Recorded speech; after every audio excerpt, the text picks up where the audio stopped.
John, I wanted to thank you for taking time and giving me the opportunity to do a podcast with you. When I was preparing for this podcast, one thing that really stuck in my mind is the amount of innovation Ohio had offered to the world. You have the Wright brothers from Dayton who had shown us how to fly. You have probably 45 miles from here, Thomas Alva Edison's birthplace, Right. who had done tremendous work in the field of innovation and arguably one of the famous innovator. Right. And do you and John Spirk ever felt like you're taking that Ohio torch forward? Yeah, I think there's something in the water or the air with Ohio. There's so much that has spawned from Ohio. You look at John Glenn, the first American orbiting the Earth. He obviously, Neil Armstrong, the first man to walk. All Ohioans. Kettering. Yeah. There's a lot of innovation that comes from Ohio. Tell us about the origin story of Innovation Hub. John Nottingham, myself, and John Spirk, my partner, actually were lured to Cleveland to study design under another famous innovator by the name of Victor Schreckengoss, our professor. If you look him up, he did a lot in innovation. Somebody called him the American Da Vinci. We studied here. We both graduated at the same time. We both got job offers that would have taken us out of Ohio, and we turned them down. And we found a garage, started an innovation company. It's all I've ever done. Small town Pennsylvania to Cleveland Yes, and building Dream Factory. that's correct. That's very inspirational. Yeah. So in a recent article, you were quoted saying innovation is not a thing that we do on Thursday. It's not an event, it's a process. How do you personally cultivate that mindset? Many organizations think that, okay, Thursday we're going to do an innovation session, we're going to have a brainstorming session. In an innovation company, you do that every day. Yeah. You do that when you wake up in the morning, you're thinking about innovation. When you're driving in, you're thinking about innovation. When you're here, it's all about innovation. When you drive home, it's about that. It's actually a lifestyle, and it's a way you do business. A very surprising number that I got to know, I was actually looking at your TEDx talk, I think about 7 years ago that Yeah. you did. And the national average of patent commercialization is just 5%. Yes. And your firm, Nottingham-Spirk, has 95% commercial success rate. That's the key to your trademarked vertical innovation that makes you so successful. We've done a lot of studying on this. Okay. Why is it only 5%? Yeah. And it doesn't matter whether you're an academic institution getting patents or whether you're a large Fortune 500 company, a startup, an individual inventor, it doesn't matter. 5% get commercialized. Yeah. It's almost universal. The reason is innovation is typically done in silos and small chunks. Okay. You get, and we've studied this, there is a process that goes from idea to commercialization. The steps in between, they're necessary steps. You have idea, you got to do market research, another silo, right? Then you got another silo of design or creative, another silo.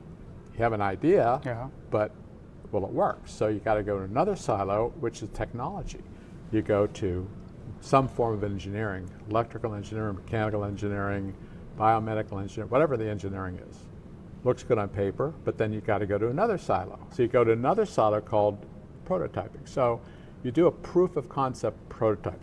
Sometimes you call that a Pilot? Frankenstein prototype. It works, but it doesn't look like anything. But it does prove that it works. Then you got to make it. So you can find another silo to do value engineering into something that looks good. Then, since everything is connected, you got to do electronic to connect the product. Yeah. Then you got to do supply chain. Then you got to do packaging, branding, and marketing, and then you get to commercialization. Many kids in elementary school do this thing called the telephone game, where you go from one person to another person. By the time it gets to the end, Yeah. it's very different than what you started. Yeah. But that's almost universal because people think that innovation is risky, so they silo. What we do is something totally different. We're in this inspirational, was a church. Church is designed for innovation. We have this vehicle. It's not a silo, it's a vehicle. It's got tires on it. And I use the analogy of you start here, You got quicksand here, and you got commercialization here. So in this vehicle, we're all in it. You have all the disciplines. Remember all those things? Mm-hmm. Yeah, they're all in the vehicle. The vehicle's designed for speed. And what you do is, before you start, you make sure that this idea is one that has a right market, it's ready, and if you complete all your tasks, you'll get to commercialization. Yeah. So when you're ready, you have the team, you've got the gas in the tank, you got the funding, and you get started, and you go all the way through, and it's design, engineering, prototyping, supply chain, all that stuff. 95% of the things that we start in our vehicle, and we have done 1,565 patents as of last week. Okay. Edison had 1,093. I think 1,093, so you beat that record. We beat that, yeah. But 95% are commercialized. That's the real important thing. It's not the number of patents, it's the commercialization rate. Okay, so you talked about 95%. 5%, so 95% is good. Success, yeah. But what about that 5%? Yeah. And you know what I say about that? Mm-hmm. Those are not commercialized yet. Yeah, okay, it's a matter of time. Sometimes you're a little ahead of your time. Yep. Sometimes the market changes. It's 12 to 18 months. This journey is 12 to 18 months from start to finish. 95% get there, 5% are fully developed and actualized and everything else, but we're not ready for market just yet. So we put it on the shelf. You'd be amazed at the things I pull off the shelf. Very interesting. That's right. Very, very interesting. Yeah. So millions of people use products daily that you've created, not knowing the amount of innovation that went through it, the amount of work that had been gone through in terms of prototyping, in terms of testing several different versions of it. Take us inside the process for one of those things which is dearly to your heart. One of the ones that really made a big splash is we were the first in the world to do a mass market electric toothbrush. Gotcha.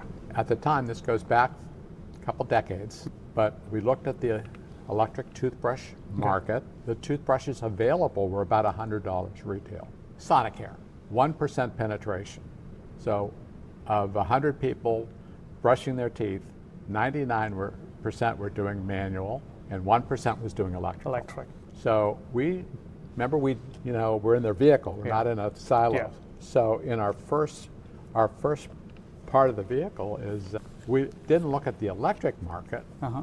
If you look at the electric market, what percent are you going to get? If it's 1%, you're going to get 10% of that, so it's 1/10 of 1%. Yeah. But if you look at the manual market, and you get 10% of that, that's a lot. Yeah. The manual market, the price point, retail price point, was $1 to $5. Yeah. So we said if we could do a $5 electric toothbrush, and all the rest were 100, we have an opportunity. And apparently nobody commercialized anything like that. So we created what we call the Dr. John Spin Brush. I'm John Osher, our third partner is John, and our fourth partner, Larry, and we launched it. We're in Cleveland here, so we launched in a local grocery chain called Heinen's. Okay. 15 outlets. Yeah. We could make enough of these $5 electric toothbrushes. Okay. And by the way, getting to $5 retail means the store wants to pay half, that's $2.50. We wanted a factory cost of half, $125. So we had to do all this functionality with 2 AA batteries, a motor, a switch, 2 moving bristles, in a package, in a master pack, landed for $1.25. Everything under $1.25. And we did it. We figured it out. Everybody said it was impossible, but we did it. We launched it at Heinen's. It just blew off the shelves. Wow. We found out later that when people saw a $5 electric toothbrush, they took a $20 bill out and bought 4. Wow. Everybody bought 4. The majority of people bought 4. And when was this? It was about 20 years ago. 20 years ago. We went to CVS, sold out. Went to Walmart, sold out. We ended up selling it to Procter & Gamble, became the Crest Spin Brush. Today, 40% of us brush electrically, both in the $5 spin brush range to the $100 Sonicare range. We nicked the universe on that one. It's inspiring. So I wanted to switch gears to the recent, I would say like last couple of years. AI is making a huge impact almost all the industries. Yeah. How do you see it in terms of, is it making any fundamental changes as to how design and engineering is taking place right now. Yes, as a matter of fact, what we try to do with being an innovation company, rather than react, we're proactive. We're using AI in all of our processes, from market research, engineering, supply chain, and all the way over. We're doing a lot of electronics in-house. The last several years, we have 24 firmware engineers, and we're actually building printed circuit boards in-house. Okay. And we're designing them, we're value engineering them. We can do a printed circuit board in half the time everybody else does it, because Wow. of the proprietary ways we Yeah. do it. So we're actually embracing embedded AI in our electronics. Although AI is kind of impacting, there's still the human element in all the products that we see. I think in your website, I found this phrase like customer insights are still going to remain as irreplaceable, even in an AI-driven world. Where can you confidently draw the line in terms of what a human insights team can discover that AI cannot? Well, okay, so let's talk about patents. Okay, There's only one criteria to get a patent. okay, The idea has to be yes, Think about it. AI, when AI does scouring the world, it looks for things that are obvious. Yep. All of the things that have ever been done are obvious. Yep. So AI comes up with an obvious solution to a problem. Yeah. You go to AI and say, how can I solve this problem? They will tell you every way that humans have solved the problem in the past. You can't get a patent on that. But a human being can say, hey, I use AI. Here's all the things. I take this, but I combine it with this, and I put it together in a way that nobody's ever thought of, even AI. yes, I can get a patent on that. Now, I have to prove that I was the first one to do it. I have to prove in my research that nobody else has done it. I got to do a patent survey, nobody else has done it. I file for the patent office, and the patent office will give me a patent if they can also find it's never been thought of. And only a human can do that, not a machine. I think I agree with that, because if you ask a question to an AI, it's actually trained on the data that's available out there in the market. Yeah. Something that needs to come up from human, that is, I believe, is where the line is. So you answered my question. Only a human can do something that's not obvious. And 100%. obviousness is in the patent law. Yeah. It has to be unobvious. It's a innately human trait to do things that were not obvious in the past. Yeah, that's a great answer. We are sitting in the Nottingham-Spirk Innovation Hub. This is your dream factory.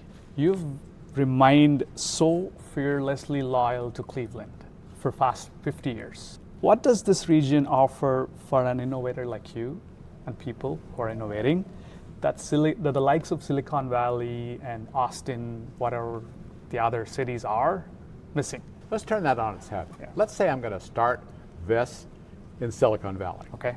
First of all, you're not going to find this in Silicon Valley. Okay. If you did, it would cost you 3 times as much. Yeah.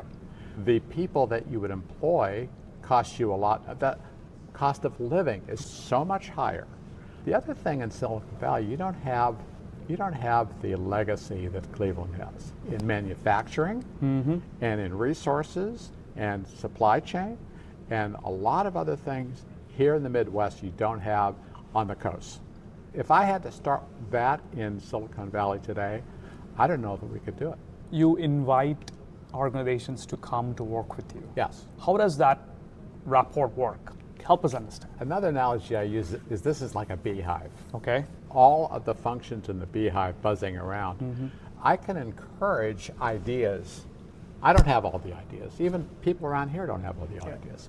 So we encourage groups to come in to you can see it right down here. Yeah. 40, 50 people come in and we just talk. Yep. We're in an inspiring church architecture is designed for inspiration. Yeah. That's why church works really well for an innovation hub. Yeah. I think that in an innovation hub you have to have inspirational architecture rather than just a chrome and glass building or some. I think you want something that makes you think beyond yourself. You come together with different disciplines. We do this all the time. And you get ideas. Remember that unobvious thing? Yes. I may be talking to a doctor about a medical device, or I might be talking to a chemist about solving something, or I may be talking to somebody at Case Western Reserve, a PhD, and somebody that really knows something a lot about something little, and you can expand it. That's why this is a convening space. I think we do that every week. There's some new group coming in that can be inspired and inspires us too. Awesome. So what is your bold prediction in the global innovation in the next 1 decade? Wow. What I have known in looking at futurists from the past, it's funny, I went to a convention a few years ago. You have these future conferences. Mm-hmm. The theme of the event was, the future is not what it used to be. People think of the future as take what's today and you have a straight line to, Yeah. And the best example I can give you is back in the 60s when you went from rockets, satellite to landing on the moon. The futurist says, well, you're going to go from the moon, then you're going to Mars and Jupiter, and you have Star Trek and Star Wars, Yeah. right? Yeah. That's what it was, because you only see where you're going and go that way. What they didn't see that in 1960, we landed in 1969. The last person walking on the moon was 72. 12 people walked on the moon between 69 and 72. Now all the futurists thought, well, in 10 years we're going to go to Mars. Yeah. And 2001 A Space Odyssey, that movie, showed famously a Pan-American passenger plane going to the moon. Didn't happen. Didn't happen. Because something changed. So what an innovator has to do is recognize that shift in the marketplace. So where are we today? We have AI. Well, where's AI going to be? Is it going to be a straight line, or is it going to be a shift? Yeah. 20 years ago with the internet bubble burst because everybody thought it was going to end, but there was a shift. Yeah. Will there be a shift in the AI? Probably, but we don't know what it is yet. You Okay. have to kind of go with the trend. Adjust with the trend. And Yes, but you can't always look at a straight line. Gotcha. Every future conference from the 50s to today thought of flying cars. Yeah, Everybody, no, where's the absolutely. flying cars, Yeah. right? Everybody thought it was obvious. So there are things you do know. What do you know? AI is going to have an impact. We don't know exactly where it's going to be, but it's going to have an impact, and you have to be proactive on that. Another thing, national security and cybersecurity are going to be a big deal. Like it or not, it's going to happen. And that's what you have to look at. Okay.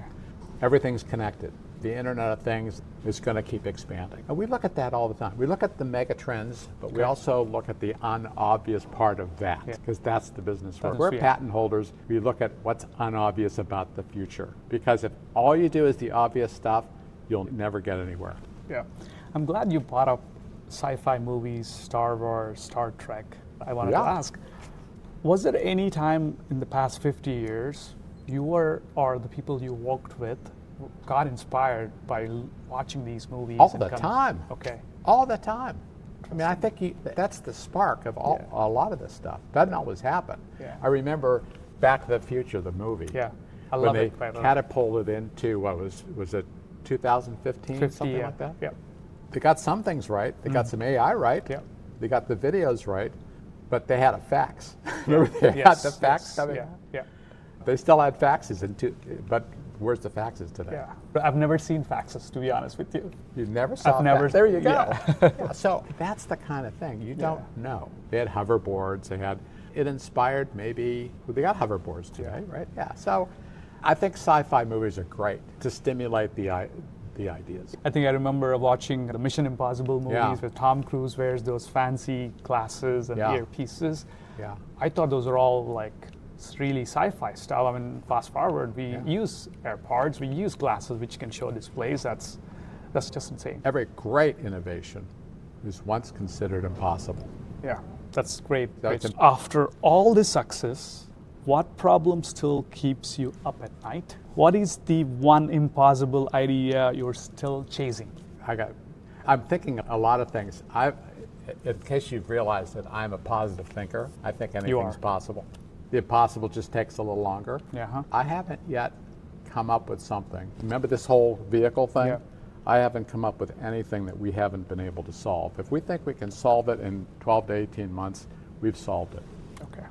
Impossible is possible is what you're saying. It is possible, yeah. So for the listeners and viewers of this podcast, what is the one word of advice you would want to give them? Keep an open mind. Okay.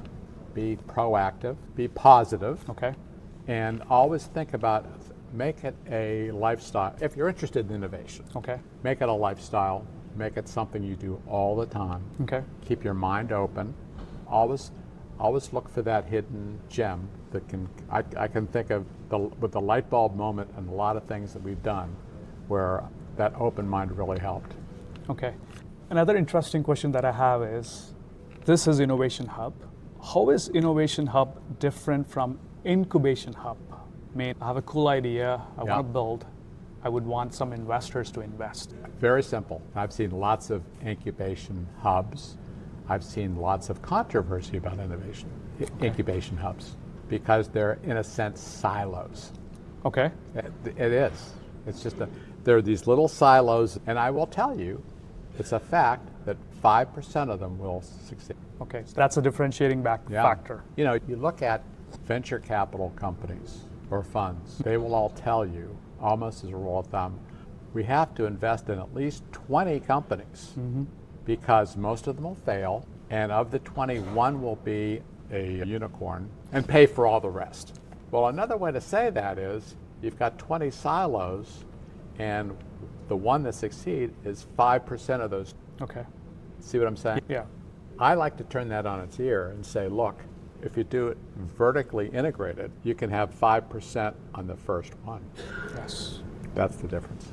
John, thank you so much for taking time, and this has been a fantastic conversation. My pleasure. I know we've met before, and meeting you again, last time when I met, I was really inspired. This time, much more inspired. Good. Because you've given me time to talk one-on-one, and I'm sure this conversation is going to inspire listeners, my listeners, who wanted to innovate, who wanted to keep thinking about the unobvious thing, and obviously make the world a better place. Sure. Thank you so much. Thank you. I think your questions are very good, very insightful. Thank you. And sometimes the questions are as important as the answers. Okay. Thank you so much. Sure thing.